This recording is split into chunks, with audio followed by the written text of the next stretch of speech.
On le sentait venir, le FIBD Acte 2 n'aura finalement pas lieu, la nouvelle a été annoncée par le maire d'Angoulême, Xavier Bonnefond, sur sa page Facebook début avril. Et pourtant, les spotlights se sont de nouveau braqués mi-avril sur la Charente, puisqu'on apprenait alors le départ après seulement quelques mois de Fred Felder de la direction artistique du FIBD. En fin de compte, est-ce que c'est pas quand le FIBD n'a pas lieu qu'on en parle le plus ? J'en sais rien, moi je pose juste la question. Même son de cloche du côté de la Japan Expo de Paris, puisque le rendez-vous est donné en 2022. De leur côté, les festivals BD d'Amiens et de Lyon sont toujours bien au programme. Allez, les gars, on lâche rien. Paris succombe à la dérision Made in Belgium en plantant 20 chats géants de Philippe Geluck sur la plus belle avenue du monde.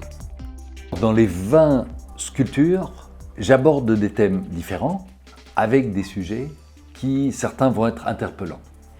Puisqu'on sait que l'univers que je développe depuis très longtemps bascule entre la philosophie et la crétinerie, que j'essaye de faire rire la plupart du temps, mais de toucher aussi, d'émouvoir, d'interpeller.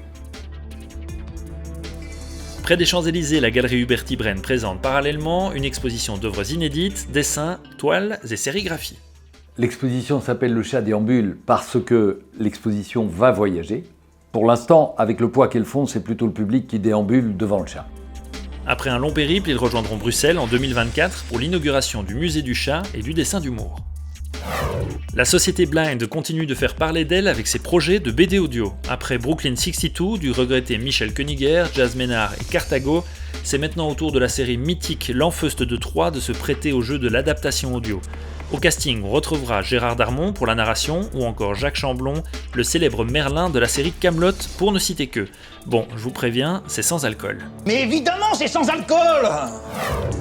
Après Jack Sparrow, Batman ou encore Barbarella, c'est au tour de Martine, personnage phare de la littérature jeunesse, de se livrer dans la collection La Fabrique des Héros.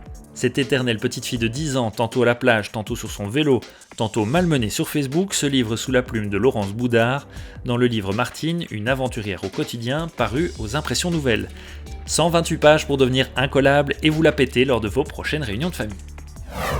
L'exposition Mus, Maus, Maus, variations suédoises autour de la BD d'Art Spiegelman, organisée par le Mémorial de la Shoah, a finalement pris place depuis le 5 avril et jusqu'au 1er octobre 2021 à la batterie d'Azéville.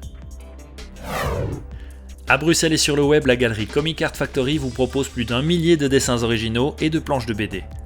Découvrez la légende de Zorro par Pierre Allary, les missions explosives du SAS par Thomas Legrain, le clair-obscur expressionniste d'Antonio Cossu et le Beethoven de Régis Penet. Sans oublier les originaux de Gilbert Shelton et ses fabuleux Freak Brothers.